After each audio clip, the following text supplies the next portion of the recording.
His Excellency.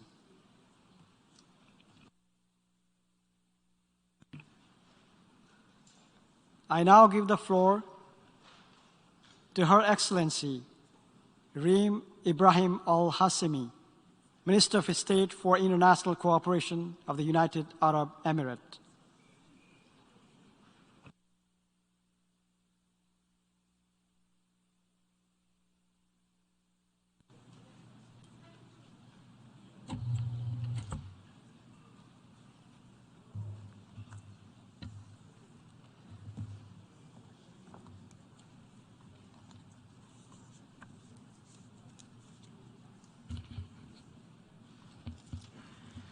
In the name of God, most compassionate, most merciful, Mr. President,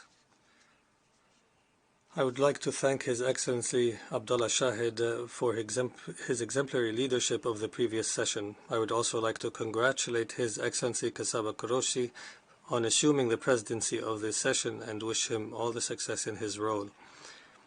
At the precipice of a new era for the world order, the UAE has chosen to embrace peace, recovery, and prosperity within an international system that is supported by an open and robust network of partnerships.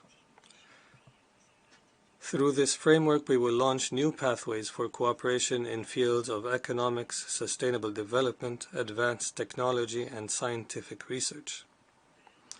This is the underlying premise that guides my country's foreign policy, governs our bilateral and multilateral engagements, and also inspires our membership throughout our Security Council term.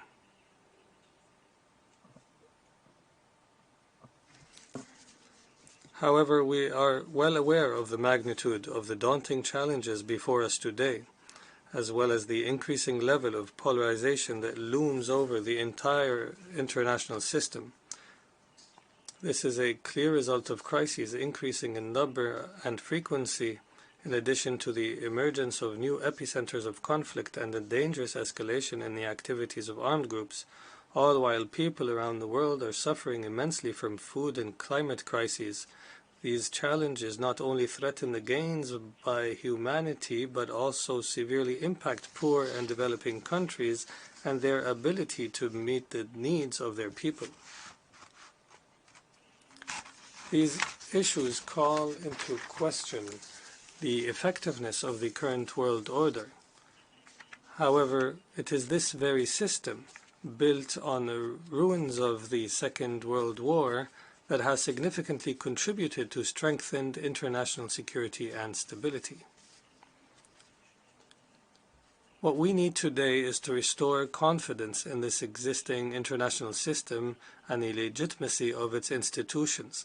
We must enhance its efficiency and build its capacity to address the current crises and overcome the existential challenges of the 21st century. The UAE believes that together, with the requisite determination, all the countries present in this hall can achieve these goals by combining our capabilities to chart a better future for our people. Therefore, I would like to emphasize a number of issues that demand our attention in the coming period.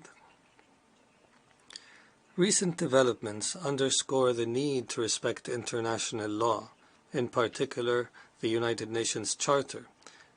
International law must be applied consistently without double standards or selectivity.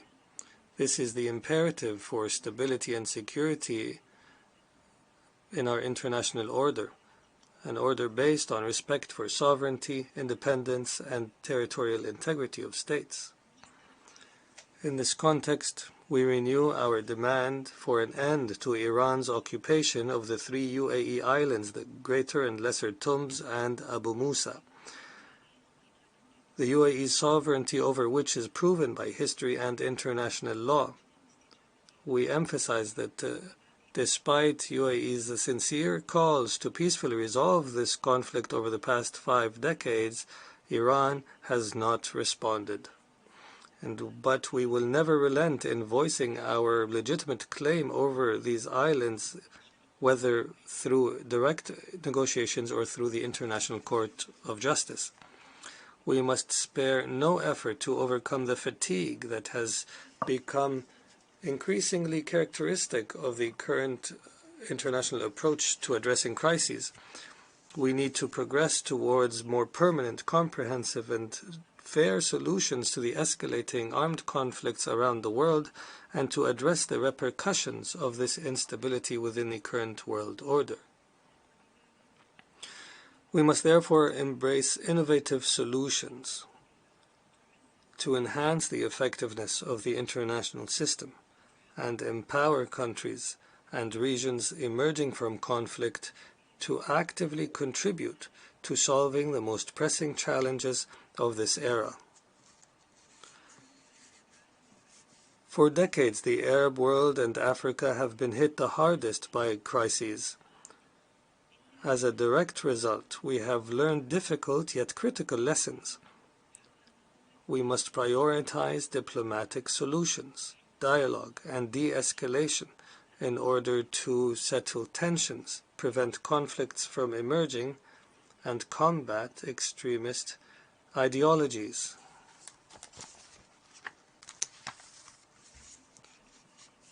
The recent positive developments in our region and initiatives aimed at bridge building are clear benefits of overcoming historic differences and building new partnerships across areas of cooperation in critical sectors, such as health, education, and industry, as well as in strengthening the role of women. We stress here our firm position calling for the establishment of an independent Palestinian state on the borders of June 4, 1967, with East Jerusalem as its capital in accordance with the agreed international references. We welcome affirming this point by the Prime Minister of the State of Israel in his statement from this podium regarding support for the vision of the two-state solution. We look forward to advancing all political processes in our region and paving pathways to peace. This should, however, be complemented by strengthening the united international position that rejects interference in the internal affairs of Arab countries. This type of interference undermines conflict resolution, fuels extremism and terrorism, and constitutes a flagrant violation of the sovereignty, independence, and territorial integrity of states. In light of the increasing frequency of crises, it becomes imperative to empower regional and international organizations to play an active role through regular consultations and through providing them with the tools, resources, and expertise necessary to effectively respond to current challenges. Regional organizations are more familiar with local contexts and better positioned to support mediation efforts.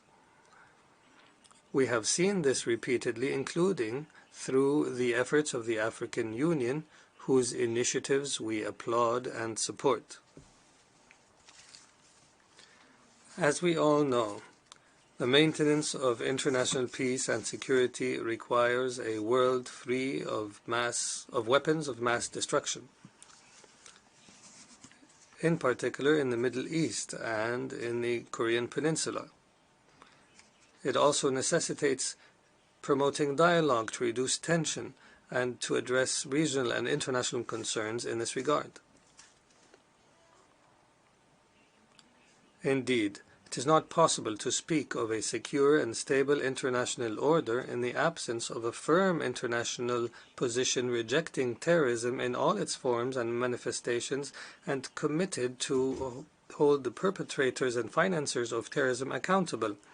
Recently, we have seen an increase in the flow of weapons and fighters into conflict zones, in addition to the emergence of groups with high combat and military capabilities, who subsequently return unregulated to their countries of origin in absence of established mechanisms to address the situation. In addition, the situation has grown increasingly dangerous as a result of terrorists' use of missiles and drones to launch cross-border attacks. These developments reflect the evolving nature of terrorism and require active efforts to prevent conflict zones from becoming a safe haven for terrorists and to update strategies on a regular basis in this regard. It is also imperative to adopt international rules and regulations that prevent terrorists from obtaining advanced weapons and technology. This threat manifested itself clearly in the Houthi terrorist group's heinous and hostile attacks earlier this year against the UAE's capital Abu Dhabi, as well as against the Kingdom of Saudi Arabia. At the same time, other terrorist groups such as Daesh, Al-Qaeda, and Al-Shabaab seek to develop their capabilities and revitalize their organizations, all of which directly threaten the advancements in international cooperation made thus far in the war against terrorism. As governments, we must lead our people by example, by strengthening the values of tolerance and peaceful coexistence in the face of increasing attempts to spread hate speech around the world. In addition, and in light of humanity's shared destiny, it is imperative that we acknowledge the need for joint action. We must harness our shared capabilities and energies to implement comprehensive solutions and responses that rise to the level of the existential challenges that we face today, and which are not exclusive to any one country or region. There is no clearer example of this fact than the implications of climate change. People around the world are exposed to devastating floods, heat waves, and drought, all of which exacerbate humanitarian crises and security threats, especially in areas most vulnerable to climate change. All these facts confirm that the fate of our planet is at stake. This requires us to forge partnerships and promote joint action, and in principle demands our commitment to support climate action by adopting the renewable energy agenda and providing adequate funding for climate action and supporting the capacity of developing countries to build resilient communities. It has become abundantly clear that investing in renewable energy means investing in the economy, international peace and security, and future generations. In this regard, we must take advantage of available opportunities to create practical, rational, and deliberate solutions for the climate crisis, including during the 27th session of the Conference of the Parties to the United Nations Framework Convention on Climate Change to be held in the Arab Republic of Egypt next November. We urge all member states to actively engage in this session. And while my country prepares to host the 28th session next year, we are working to build partnerships, ensure inclusivity, and focus on areas in which we can achieve meaningful results to address the phenomenon of climate change.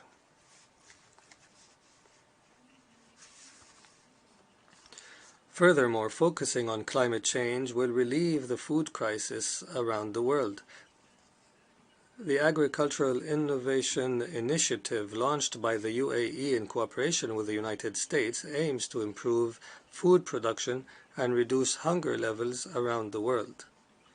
Simultaneously, we must intensify food assistance to all people and ensure the continued flow of global food supplies, while also looking for practical ways to secure supply chains in light of the current geopolitical divisions.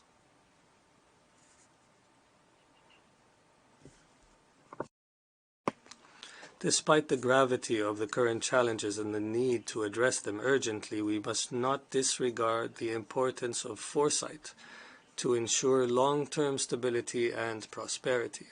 In this regard, my country is building a diversified and knowledge-based economy which relies on scientific and technological progress and peaceful and secure societies. 2 years have passed since the Ebrahim peace accords, and this year several initiatives took place to promote developmental and economic integration and cooperation across our region.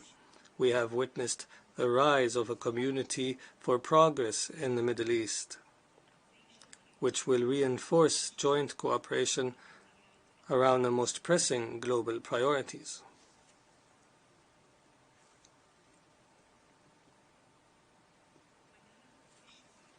In youth, we see the best ability to mobilize for these efforts, as proven by their resilience and innovation in the face of current crises, as well as their unparalleled passion to connect with their peers around the world and find sustainable solutions to global challenges. Therefore, we will not give up on the potential of youth or our investment in youth to ensure that they remain pillars and leaders of the future. We also believe that the full, equal, and meaningful participation of women in various fields contributes to advancing societies, thereby ensuring their stability now and in the future.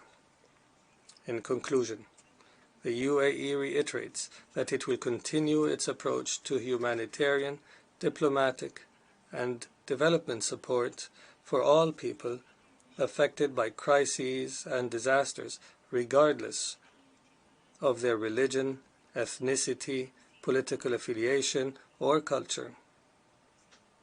We will continue to work with all friends and partners to build the capabilities and capacities of governments and people across all fields for the universal common good. This remains the guiding principle of our efforts across all fora. Thank you, Mr. President.